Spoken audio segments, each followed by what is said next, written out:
Ge, ada apa sih? Apa sih yang mau diomongkan? Ma, aku iri sama teman aku. Masa dia dapat nilai 100 terus?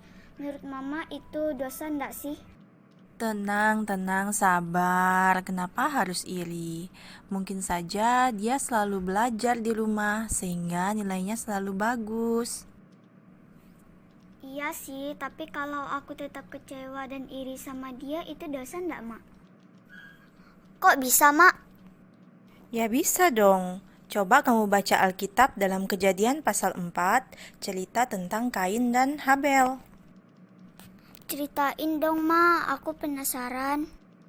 Suatu saat Allah memberikan anak kepada Adam dan Hawa.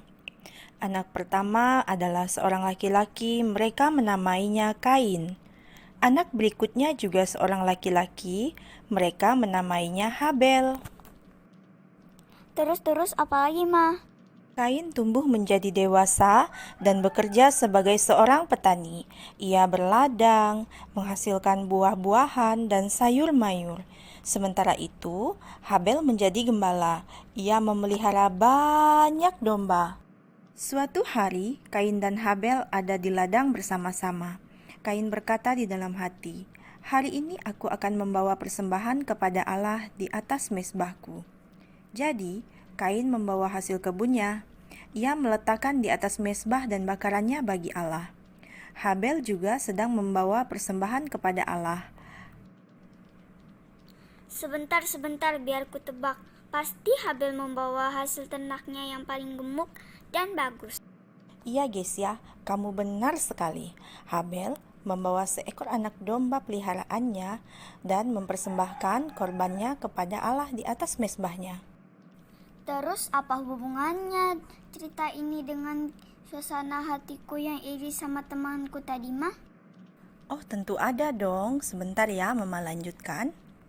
Tiba-tiba, Kain menjadi marah karena Allah menerima persembahan Habel. Persembahan Kain tidak berkenan bagi Allah. Lalu, Kain mendengar suara Allah yang berfirman, "Kain, mengapa engkau marah? Jika engkau berbuat baik, aku akan berkenan kepadamu. Jika tidak, dosa ada di pintu hatimu." Loh, kenapa Kain marah? Karena Kain merasa iri sama Habel. Persembahan Kain tidak berkenan di hadapan Allah karena dia tidak mempersembahkannya dengan segenap hatinya. Dia tidak tulus mempersembahkan hasil kebunnya untuk dipersembahkan kepada Allah di atas mezbahnya. Oh, jadi begitu ya, Ma? Lanjutin dong, Ma. Kain tidak memperdulikan apa yang Allah katakan kepadanya. Ia sangat marah. Lalu Kain mengajak Habel ke padang dan memukul Habel dengan keras, sehingga Habel adiknya tersungkur, lalu akhirnya meninggal. Tiba-tiba terdengar suara Allah berseru kepada Kain, "Kain, di mana adikmu Habel?" Kain tidak berani mengatakan apa yang telah dilakukannya kepada adiknya Habel. Jawabnya kepada Allah, "Apakah aku harus menjaga adikku?" Tetapi Allah mengetahui apa yang telah diperbuat Kain. Allah mengetahui segalanya. Allah berfirman kepada Kain, "Karena engkau telah melakukan dosa yang besar, ladangmu tidak akan pernah lagi memberikan hasil bagimu. Engkau akan mengembara kemana-mana, jauh dari rumah. Engkau harus mencari makananmu di sana-sini. Engkau akan menjadi pengembara." Lalu Kain ketakutan. Kata Kain, "Akan jadi apa aku ini? Jika aku pergi dan mengembara kemana-mana, seseorang akan menemukanku, lalu membunuhku." Lalu apakah Allah mengampuni Kain, Ma? Iya, Gesia, Allah kita adalah Allah yang mengasihi. Dia mengampuni kesalahan kita. Allah tetap mengasihi Kain. Allah berfirman, "Aku tidak akan membiarkan siapapun membunuhmu." Jadi, Allah membuat suatu tanda kepada Kain agar tidak seorang pun membunuhnya. Lalu, Kain meninggalkan rumahnya. Ma, berarti kalau kita iri sama teman itu dosa ya, Ma? Iya, Gesia, iri termasuk dosa, karena iri dapat menimbulkan dosa. seperti yang dilakukan Kain terhadap adiknya Habel. Dia iri terhadap Habel karena persembahan Habel diterima Allah. Itu karena Habel mempersembahkan persembahannya dengan tulus dan ikhlas. Mengapa manusia berbuat dosa, Ma? Ada berbagai alasan yang melatar belakangi seseorang berbuat dosa. Dosa tidak terjadi dengan cara tiba-tiba kepada kita, tetapi awalnya tumbuh sebagai bibit kecil di hati kita. Misalnya, iri hati, dengki, marah, serakah, angkuh, keinginan untuk menguasai, dan sebagainya. Berarti kita nggak boleh iri, dengki, marah, serakah, angkuh sama teman kan, Ma? Iya, guys ya, kita harus bisa menguasai diri. Supaya tidak berdosa kan, Ma? Seperti Kain, akibat dia berdosa, dia susah mencari makan dan mengembara kemana-mana. Orang yang membunuh akan mendapat hukuman yang pantas. Setiap orang yang berbuat dosa akan mendapat ganjarannya. Matius pasal 5 ayat 21-22 mengatakan, "Kamu telah mendengar yang difirmankan kepada nenek moyang kita, jangan membunuh. Siapa yang membunuh harus dihukum. Tetapi aku berkata kepadamu, setiap orang yang marah terhadap saudaranya harus dihukum. Siapa yang berkata kepada saudaranya, kafir, harus dihadapkan ke mahkamah agama, dan siapa yang berkata, jahil, harus diserahkan ke dalam neraka yang menyala-nyala." Ma, apakah dosa berdampak buruk bagi manusia? Iya, dosa dapat berdampak buruk terhadap diri sendiri maupun untuk orang lain. Dampak buruk bagi orang lain misalnya, ketika kita menyakiti hati teman dan menimbulkan sakit hati, serta siksaan kepadanya akan menimbulkan kepedihan dan dapat perasaan tersiksa sepanjang hari. Sekalipun luka hati yang kita timbulkan itu tidak membuatnya bunuh diri, namun mungkin menimbulkan siksaan jangka panjang.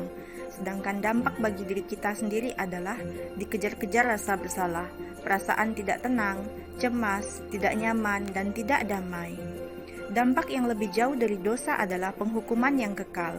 Yesus dengan jelas mengajarkan bahwa dosa menghancurkan dan memisahkan manusia dari Allah. Kisah tentang Kain membunuh Habel yang diceritakan dalam kitab Kejadian pasal 4 ayat 1-16 menggambarkan salah satu contoh perbuatan dosa. Kain membunuh Habel adiknya hanya karena marah dan rasa iri terhadap Habel. Apa yang dilakukan Kain tidak hanya menyakiti adiknya, namun membuat sedih orang tuanya. Membunuh sangat bertentangan dengan perintah Allah. Dampak perbuatan Kain bagi dirinya sendiri, ia merasa takut dan bersalah. Dampak bagi orang lain, Habel kehilangan nyawanya dan orang tuanya merasa sedih. Oleh karena itu, Kain harus mengakui dosa-dosanya di hadapan Tuhan dan memohon pengampunan dari Allah. Ma, siapa yang bisa mengatasi dosa-dosa kita? Dosa-dosa kita hanya dapat dibersihkan oleh Yesus.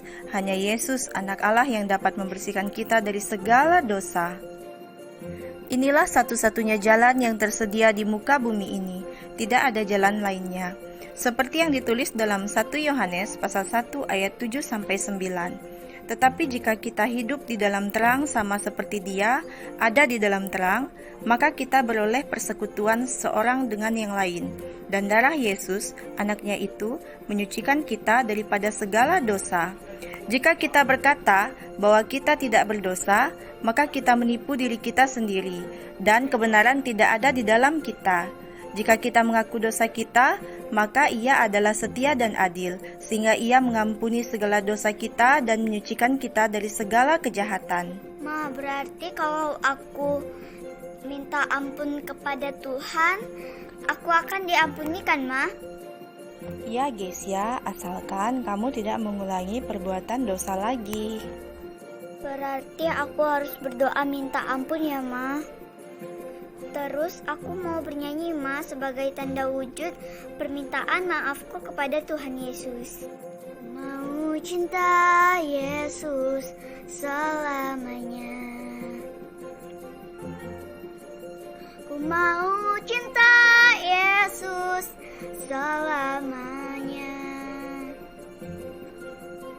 Meskipun badai silih berganti dalam hidupku, ku tetap cinta Yesus selamanya. Kalau aku ingat lagu ini, aku tidak akan berbuat dosa lagi, Ma. Karena aku cinta Yesus, Ma. Yesus cinta kita kan, Ma, walau dalam keadaan suka maupun duka. Iya, Gesia, kamu sangat benar sekali. Yesus sangat mengasihi kita. Dia akan mengampuni dosa-dosa kita. Kasih Allah ini sangat besar sekali bagi kita semua. Berarti aku harus minta maaf sama teman aku dulu ya, Ma. Ya, Gesia, kamu harus segera meminta maaf kepadanya. It's okay. Dadah, Ma.